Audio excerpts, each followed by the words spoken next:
So today we're going to talk about Donald Trump attempting to rig the 2026 midterms, or the gerrymandering that's going on down in Texas. The reason why I just started it off by saying attempting to rig the midterms is because that's pretty much what the gerrymandering is. Gerrymandering is when they go in and they redistrict and rezone a state so that it can give a party an advantage. And Donald Trump has asked Governor Abbott to do this so that he can gain 5 more seats. And that has caused Democratic governors like Gavin Newsom to say, okay, well, if you're going to play that game, we'll do the same in California. And now you're just going to have one big battle amongst the states trying to one up the other. And that's where we're at today in American politics. So I'm going to play you a clip here of Congressman James Talarico explaining what's going on down in Texas. And then we're going to talk more about just how crazy this story is getting. Take a look. This is a process that is done at the beginning of the decade, but to do it in the middle of the decade and to do it at the direct request of the President of the United States, who's worried about losing his majority in Congress, that is not usual. That is egregious. It is brazen. And we can't become numb to this. I know that the media wants to make this into a typical R versus D thing, a blue team versus a red team. But I think we have to be honest that the Republican Party is led by a president who has shown a complete disregard and disdain for the peaceful transfer of power. And if he is able to hold on to power that goes unchecked, if he doesn't have a Congress that will hold him accountable, I'm worried he may not leave office in 2028. I hope that is just a fear, but I don't want to even go down that path. We have to have a free and fair midterm. But if Texas is rigged, if red states across the country become rigged ahead of those midterms, we're not going to be able to check power in this country. And that's incredibly dangerous for all of us, not just Democrats, but independents and Republicans too. So, folks, I want us to really stop and think about this one for a minute, okay? When Donald Trump was the president, he refused to accept the election results of 2020. And he's the first president that stood in the way of the peaceful transfer of power. He's the first president that had an event on January 6th that was called Stop the Steal, and his supporters showed up to hang the vice president if he didn't, in their mind, do the right thing. So do you really think now that Donald Trump has gotten away with that for the time being, and he's been given immunity, and he's had everyone kiss his ass? Don't you think... What would make you think that he would accept the results of the midterms? He's the same guy who just came out and fired the head of the labor statistics because she came back with job numbers that he didn't like. So this is the guy now that's in charge of this. This is the guy saying to these states, hey, just make sure that you redistrict your states so that I can pick up more seats and so that I can guarantee myself the victory. You have to go back to Georgia when he said, just find me the votes. Just find them for me. Just make me the winner. He's going to do that again, and he's going to do that with the immunity from the Supreme Court, and he's going to flex right there. And that's why that so many of us tried to throw out the warnings and throw up the red flags and say, hey, wait a minute, time out, everybody. Everybody focus on this, because if we let this guy back near any position of power, he's going to abuse it. And that's what he's doing, and that's what he's encouraging other governors to do. That's what he's encouraging other politicians to do, is take his approach. And they don't have the backbone to stand up to him. They're never going to stand up or take any stand against him. They're just going to roll over and do as he says. And that's what Governor Abbott is doing, because here he is saying that he's going to now have people arrested, the Democrats that fled the state to stop this from happening. He's calling for their arrest. That's what Trump wants him to do. He's doing his cheap imitation of Trump, and it's dangerous. And in this next clip, Jasmine Crockett talks more about it. And folks, this is a story that we do need to stay laser focused on. Take a look. Governor Abbott just announced that he has ordered the Texas Department of Public Safety to find and arrest the House Democrats who have fled the state. You're in the Chicago area with some of those Democratic representatives. What's the plan with them? Obviously, at some point, you have to return to the state of Texas eventually. So ultimately, does it seem that it's a foregone conclusion that this bill will pass? I don't say ultimately. I never say ultimately, because I don't have a give up attitude whatsoever. But right now, the governor has decided that he wants to waste more of Texans' resources by deciding that he's going to send out the troopers. And listen, I don't even think that he's going to do that. I think he's just talking. Earlier today, I posted a copy of the warrant that was signed by the speaker, because it's the speaker of the House that can put the call on the House, not the governor. And no one came to get me last time. In fact, it is a cute little warrant that has a cute little frame on it. And so they like to talk a big game, but the reality is that, number one, you have a lot of intelligent attorneys that actually serve in the Texas House.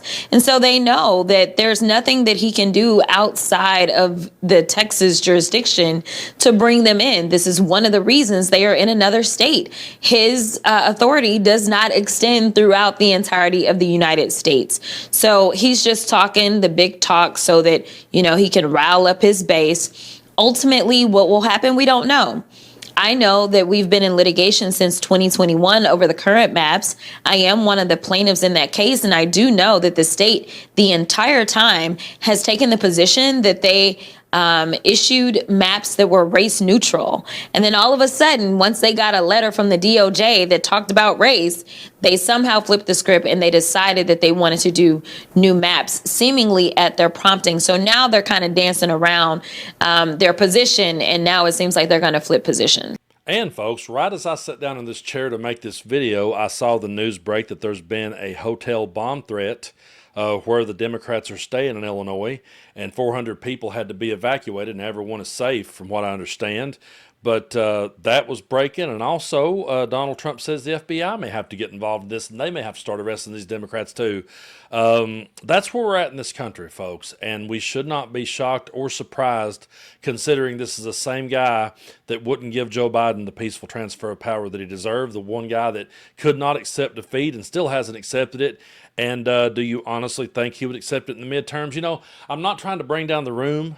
I'm really not. I'm not trying to depress anyone out there. I know we're in depressing times, and I always try to bring some sort of uplifting message to you, but I always have to be real with you, folks. And the truth is, we've all been saying, well, if we can just get to the midterms, let's get to those midterms.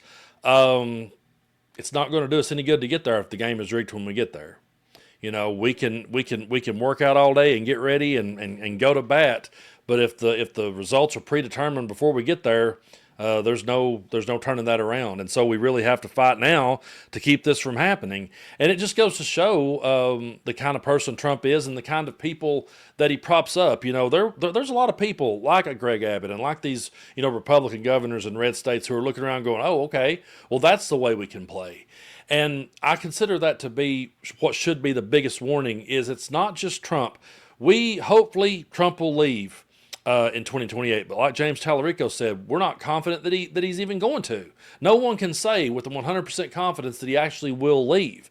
But one day, Trump will be out of power one way or the other, and we could have a J.D. Vance or a Marco Rubio or, heaven forbid, a Don Jr. or somebody else that would get in there, and they're going to go, hey, you know what? This is all the things Trump got away with, and I have immunity, so I can get away with much more. But in this next clip, Jasmine explains how that this gerrymandering is going to affect her district, and I think this is worth watching. Take a look. You've said that the new maps do nothing but divide, distract, and depress. What's your understanding of how your district will change if these maps do pass? Yeah, so my district, what they did is they did a thing that they packed my district up, and then they cracked minorities from another community. And so what they did is they've increased the number of African Americans in my district. But while they were cracking out persons from another community and packing them into my community, they also removed all the economic engines, which is yet another red flag. This means that I don't have Southwest Airlines or JSX Airlines or Dallas Love Airport or Downtown or AT&T or Goldman Sachs, and the list goes on of amazing companies and corporations that I'm typically bringing in to make sure that we can talk about economic opportunities for the people that live in my district, including getting rid of the medical center in my district as well. So yeah, folks, it's all about them rigging the game before we get there to give them the win, and then they can sit back and say, hey, look, we won, our ideas are working. No, they're not. Democrats overperformed by 50 points in a Rhode Island special election, and we've seen that a lot, that Democrats are starting to rally and turn around. And so many people are protesting, and so many people are speaking out, and we have to go here. There's this big crack right now in the MAGA base. And you have even the most extreme MAGA loyalists that's been with him this whole time that are very upset over these Epstein files. And he can try all day long to blame it on Obama and blame it on Bill Clinton and do everything he can to distract. But those people are pissed off, and there's a good chance that they could, write in a third party or not show up to vote and just be uninspired to vote. And so I think Trump knows all of this. And what is his answer? It's never, we must do better. I said that in a previous video, but it's a point I want to keep driving home in case you didn't see the video I'm talking about. When have you ever seen Donald Trump stop and say, I need to do better?